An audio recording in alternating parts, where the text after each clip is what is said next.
தேவனுடைய நாமம் மகிமைப்படுவதாக. மீண்டுமாக உங்களை பார்ப்பதில் ரொம்ப சந்தோஷம். இன்றைய நாள் தியானத்திற்காக ஒரு வசனத்தை நாம் வாசிக்க போகிறோம். கொலோசையர் 3வது அதிகாரம் 23-24 வசனம் வாசிக்கலாம். நீங்கள் கர்த்தராகிய கிறிஸ்துவை சேவிக்கிறதினாலே சுதந்திரமாகிய பலனை கர்த்தராலே பெறுவீர்கள் என்று அறிந்து எதை செய்தாலும் மனுஷர்களுக்கென்று செய்யாமல் கர்த்தருக்கென்றே மனப்பூர்வமாய் செய்யுங்கள். அதுல 2வது வசனத்துல நம்ம பார்க்கிறோம் 24ல, எதை செய்தாலும் மனுஷர்களுக்கென்று செய்யாமல் கர்த்தருக்கென்றே மனப்பூர்வமாய் செய்யுங்கள். ஆமென். இந்த வசனம் நமக்கு எல்லாருக்குமே ஒரு ஃபெமிலியரான ஒரு பைபிள் வேர்ஸ். இந்த வசனத்தை நாம் நிறைய தடவை வாசிச்சிருப்போம், மனப்பாடம் பண்ணியிருப்போம். இந்த வசனத்தை நான் உங்களுக்கு சற்று நினைவுபடுத்த ஆசைப்படுகிறேன்.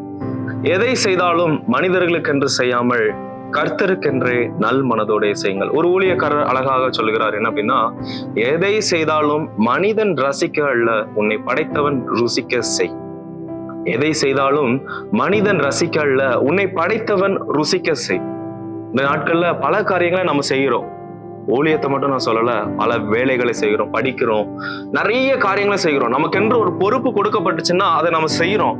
ஆனா என்ன மனநிலையோட செய்யறோம் அப்படிங்கிறது ரொம்ப ரொம்ப முக்கியம். இந்த நாட்கள்ல ஆண்டவர் நம்ம இடத்துல எதிர்பார்க்கிற ஒரு விஷயம், நம்ம முழு மனதோட செய்யறோமா, மனப்பூர்வமா செய்யறோமா.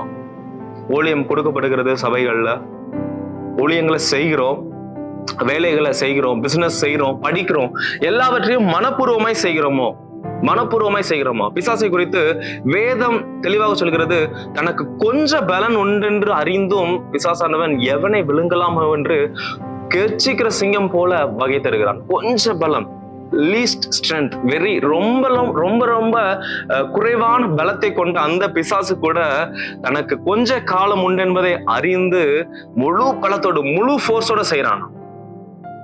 அப்போ ஆண்டவராகிய இயேசு கிறிஸ்து நமக்கென்று கொடுத்த ஊழியங்களை, பணிகளை, உலக பிரகாரமான பணிகளை நம்ம எந்த அளவு கவனமா செய்யணும் அப்படிங்கிறத நாம சற்று யோசிச்சு பார்க்கணும். ஒரு ஊழியக்காரர் சொல்லும் பொழுது சொல்றாரு, நான் ஏன் இந்த அளவு ஓடுறேன் அப்படின்னா, எனக்கு இன்னைக்குதான் என்னுடைய வாழ்வில் கடைசி நாள் என்பதை நான் நினைத்துக் கொள்வேன். அப்போ என்னுடைய வாழ்க்கையில இன்னைக்குதான் நான் கடைசியா உயிர் வாழ போறேன் அப்படின்னா, நான் எந்த அளவுக்கு செயல்படுவேனோ அதே போல நான் செயல்பட்டு கொண்டிருக்கிறேன் என்று சொல்லி அவர் அந்த ஊழியக்காரர் சொல்லுகிறார். இன்றைக்கும் நாம் நம்முடைய வாழ்க்கையில தேவனுக்கு என்று மனப்பூர்வமாக காரியங்களை செய்ய வேண்டும். எதை செய்தாலும் மனிதர்களுக்கென்று அல்ல, தேவனுக்கென்று நல் மனதோட செய்ய வேண்டும், மனப்பூர்வமாய் செய்ய வேண்டும். அதுல சொல்லப்பட்டிருக்கு நல் மனது அப்படின்னா நல்ல ஒரு இன்டென்ஷன் நமக்கு தேவை. முதல்ல நாம் ஒரு காரியத்தை செய்வதற்கு முன்பதாக அதுல நல்ல ஒரு இன்டென்ஷன் வேணும். எதற்காக செய்யறோம்? அவர்களை விட முந்தணும் அப்படின்னு செய்யறோமா, இல்ல நான் செயல்படணும்னு செய்யறோமா? மற்றவர்களை முந்தணும், மற்றவர்களை அழிக்கணும் அப்படின்னு நாம் செயல்பட்டோம் என்று சொன்னால் ஒரு நாளும் நாம் செய்யற அந்த காரியம் நல்ல ரிசல்ட்டா இருக்காது. மாறாக நம்மை வளர்த்து கொள்ள வேண்டும், நான் இன்னும் முன்னேற வேண்டும் என்ற நம்பிக்கையோடு, உதவியோடு அந்த காரியத்தை மனதில் வைத்து நாம் செயல்படும் பொழுது நிச்சயமாக நாம் நம்முடைய வாழ்க்கையில அடுத்த நிலைமைக்கு செல்வது ரொம்ப எளிதான காரியமா இருக்கும். வேதத்துல சில மனிதர்களை வைத்து நாம் பார்க்கலாம். உதாரணமாக நமக்கு தெரிந்த காயின், ஆபேல் காயின் குறித்து நாம் பார்க்கும் பொழுது 2 பேருக்கு இருந்த ஒரு பெரிய வித்தியாசம். நிறைய கமெண்ட்ரிஸ்ல நிறைய வித்தியாசமான காரியங்கள் சொல்லப்பட்டிருந்தாலும் ஒரு சிம்பிளான ஒரு காரியம் சொல்லுவாங்க. என்னன்னா, 2 பேர்ல ஆபேல் தேவனுக்கென்று மனப்பூர்வமாய் கொடுத்தான். ஆபேல் தன்னுடைய காணிக்கைகளை மனப்பூர்வமாய் கொடுத்தான் என்று. காயினும் கொடுத்தான். ஆனால் ஏன் காயினுடைய காணிக்கையை தேவன் அங்கீகரிக்கலன்னா, அதை மனப்பூர்வமாக செய்ய அவன் முன் வரவில்லை என்று சொல்லி சில ஊழியக்காரர்கள் சொல்கிறார்கள். அப்படி பார்க்கணும் என்று சொன்னால், நாம் ஆண்டவருக்கென்று செய்யற காரியங்களை கூட மனப்பூர்வமாய் செய்யணும். காணிக்கை கொடுக்கிறோமா, மனப்பூர்வமாய் செய்யணும். ஊழியங்கள், உங்களுக்கு கொடுக்கப்பட்ட ஊழியங்களை நீங்க மனப்பூர்வமாய் செய்யணும். Apart from ministry, business, studies எல்லாவற்றையும் மனப்பூர்வமாய் செய்யணும்.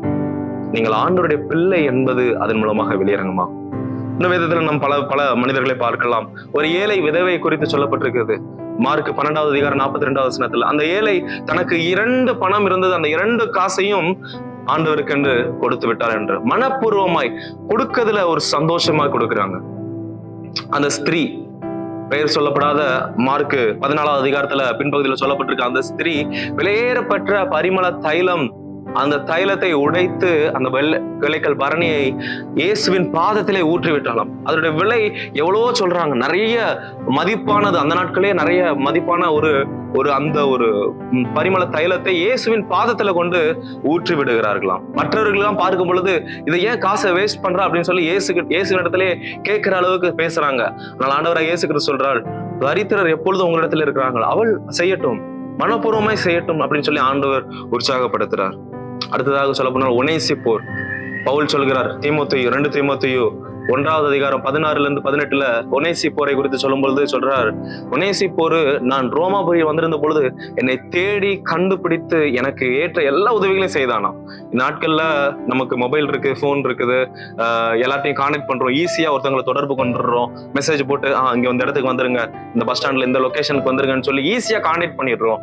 ஆனா அந்த நாட்கள்ல எந்த ஒரு தொடர்புமே கிடையாது. இப்போ லெட்டர் போட்டோம்னா அவங்க போய் சேர்ந்ததுக்கு அப்புறம் கூட அந்த லெட்டர் வர்ற நாட்கள்லாம் இருக்குது.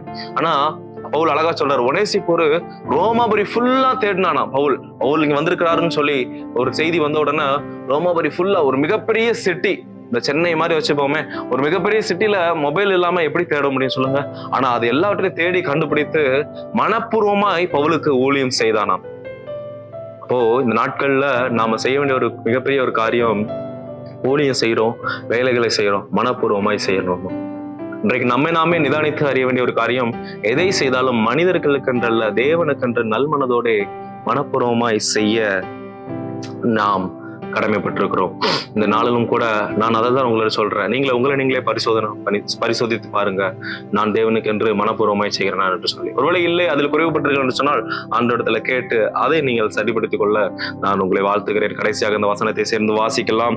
கொலோசியர் 3வது அதிகாரம் 23-24. நீங்கள் கர்த்தராகிய கிறிஸ்துவை சேவிக்கிறதினாலே சுதந்திரமாகிய பலனை கர்த்தராலே பெறுவீர்கள் என்று அறிந்து எதை செய்தாலும் அதை மனுஷர்களுக்கு என்று செய்யாமல் கர்த்தருக்கென்றே மனப்பூர்வமாய் செய்யுங்கள்.